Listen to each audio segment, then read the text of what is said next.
तो 15th of October को मैं पैदा हुई थी एंड उसी दिन I lost my mother.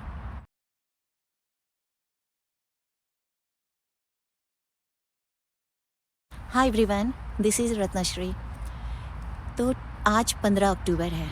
This is the most difficult day of my life. 15th अक्टूबर को मुझे समझ में नहीं आता है कि मैं क्या करूं, इसे मैं कैसे सेलिब्रेट करूं या फिर शोक मनाऊं। So I am sit in the park. मैं सबसे अलग होकर ये दिन अकेले बिताना पसंद करती हूँ। पसंद क्या करती हूँ, there is no choice. Just to make this story very short, before 5 years I lost my mother on 15th of October. It's strange, it's very strange. Actually मुझे समझ में नहीं आया जब सुबह सुबह मुझे ये मैसेज आया। माइंड बहुत अजीब चीज़ होता है, बहुत ही अजीब, बहुत ही कॉम्प्लिकेटेड चीज़ होता है। ये प्रोसेस करने में काफ़ी टाइम लगा। If you get the sudden shock जिसे आप कभी सपने में भी एक्सपेक्ट नहीं करते हैं, आपका माइंड तुरंत ये रजिस्टर नहीं करता है। It plays you up. ये माइंड आपके साथ खेल खेलता है। I think this is the way to protect yourself, otherwise आप कंप्लीटली शट डाउन हो जाएंगे। शायद कभी मैं इसे प्रोसेस नहीं कर पाऊंगी। लोग कहते हैं ना कि टाइम हील्स, टाइम कुछ भी हील नहीं करता।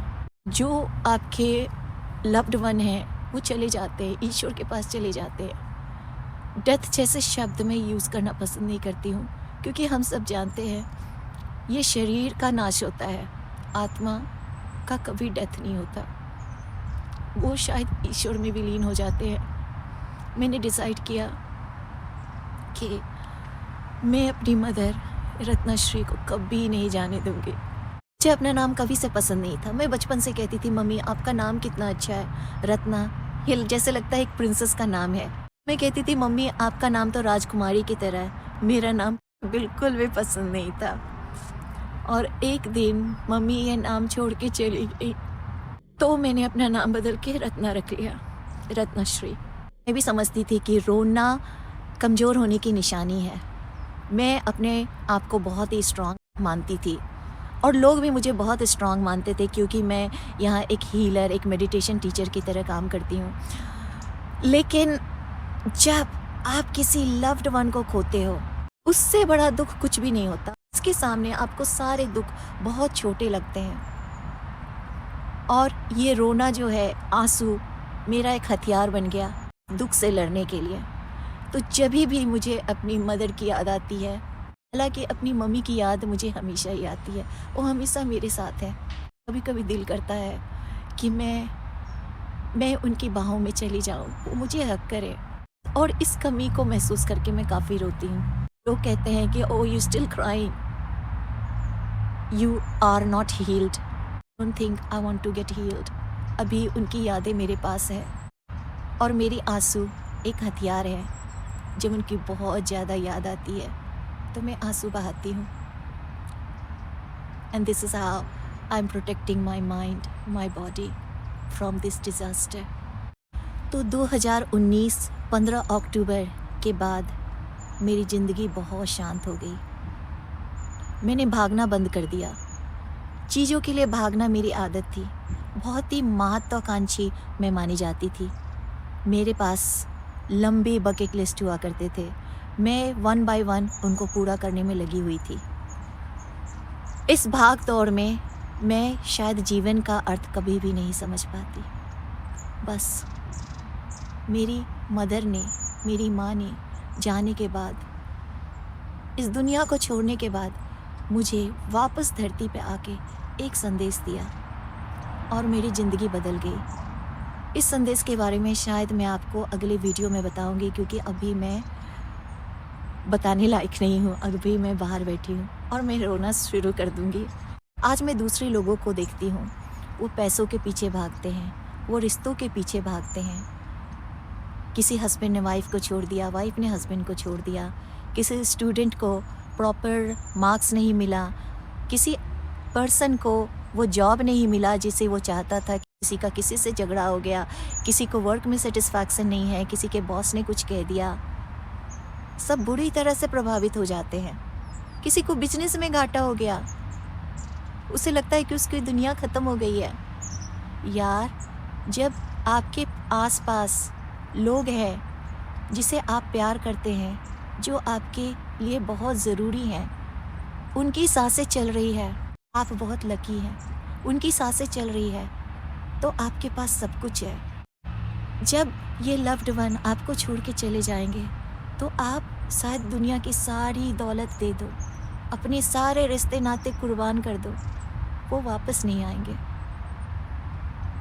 आज मैं कुछ भी कर लूँ, एक्चुअली कर लूँ क्या, मैंने सब कुछ ट्राई किया, everything I tried, I couldn't get my mother back.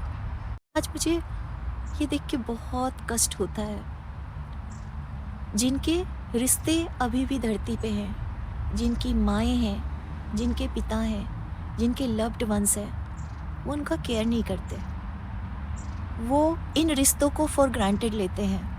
आप शायद उन्हें ये एहसास नहीं है कि सांसें हमेशा के लिए नहीं है। तो जब तक आपके लव्ड वन की सांसें चल रही है, आप बहुत लकी हैं, आपके पास सब कुछ है। तो भागना बंद कर दें, अपने रिश्तों पे ध्यान दें। मैं भी बैठ के लेक्चर दे रही हूँ, मुझे भी कहाँ पता था, मुझे तो लगता था कि मेरी माँ हमेशा के लिए इस दुनिया में होगी।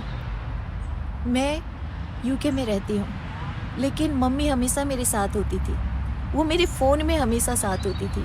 मैं सुबह उठती थी और सीधा मम्मी का फ़ोन आता था, मैं कहती थी मम्मी सुबह सुबह क्यों परेशान करते हो। जब मैं वर्क पे जाती थी फिर मम्मी का फ़ोन आता था, बेटा तुमने कुछ खाया, नाश्ता किया, बिना नाश्ता किए तुम घर नहीं छोड़ सकते। ऑफिस में फ़ोन करती थी, फिर मेरे कोलिग्स मुझ पे हंसते थे कि फ़ोन क्यों काटते हो। मैं कहती थी कि मम्मी को तो कुछ काम नहीं है, वो ऐसे ही मुझे परेशान करती है, उन्हें पता नहीं है कि मेरे पास कितना काम है। जब मैं शाम को योगा क्लासेस लेती थी और फ़ोन में म्यूज़िक प्ले करती थी, म्यूज़िक स्टॉप हो जाता था क्योंकि मम्मी फ़ोन करती थी। इंडिया और इंग्लैंड में जो समय का अंतर है वो मम्मी कभी समझ नहीं पाई और कभी भी मुझे फ़ोन कर देती थी। मुझे याद है मेरी योगा क्लास में एक स्टूडेंट ने बोला कि यू आर वेरी लकी। आप ऐसा इसलिए कह सकते हो क्योंकि आपकी मदर आपके साथ है। मुझे तो कोई भी फ़ोन करने वाला नहीं है।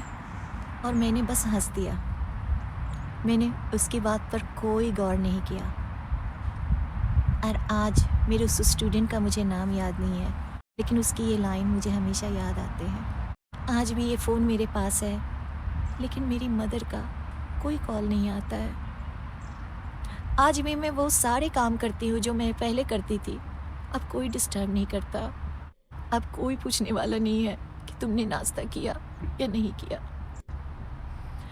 कोई भी कहने वाला नहीं है कि बेटा कार चला रहे हो, थोड़ी स्पीड पे ध्यान रखो। तो 15 अक्टूबर को मैं पैदा हुई थी एंड उसी दिन I lost my mother. Time was 9:30, my birth time and her last breath time. पता नहीं इसके पीछे क्या राज है।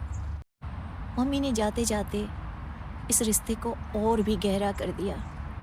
तो 2019 अक्टूबर के बाद से जो लोग भी मुझे जानते हैं मुझे रत्ना कह के बुलाते हैं। मुझे बहुत अच्छा लगता है जब मैं कभी आईने में देखती हूँ मम्मी के जो ज्वेलरी हैं, लास्ट ज्वेलरी जो उन्हें पहने थे, और उनके कपड़े जब मैं डालती हूँ मुझे अपनी मम्मी खुद में दिखाई देती है। मुझे लगता है मेरी माँ मुझ में है और वो हमेशा रहेंगी। जब मुझे कोई रत्ना कह के बुलाता है तो मुझे लगता है वो यहीं कहीं है। मुझे बहुत अच्छा लगता है। अपने मदर के जाने के बाद मुझे कभी कभी हिंदू होने पर बहुत दुख होता है, क्योंकि हमारे पास कोई ऐसा प्लेस नहीं होता जहाँ पे हमारे लव्ड वन को रखा गया है, जैसे कि मुस्लिम और क्रिश्चियनिटी में होता है। वो इस पुण्य तिथि के दिन अपने लव्ड वन के फेवरेट फ्लावर्स लेके, उनकी फेवरेट चीज़ें लेके उनके स्टोन पे जाते हैं। वहाँ वो बैठ के उनसे बातें करते हैं, उनके साथ पूरा पूरा दिन स्पेंड करते हैं। उन्हें ऐसा महसूस होता है कि उनके लव्ड वन वहीं कहीं है। लेकिन हमारे रिलीजन में ये सुविधा कहाँ है। मेरा कभी कभी बहुत दिल करता है कि काश कोई ऐसी जगह होती जहाँ मैं जाके उनसे बातें करती, लेकिन नहीं, यही एक जगह है जहाँ मुझे सनातनी होने पे बहुत दुख होता है।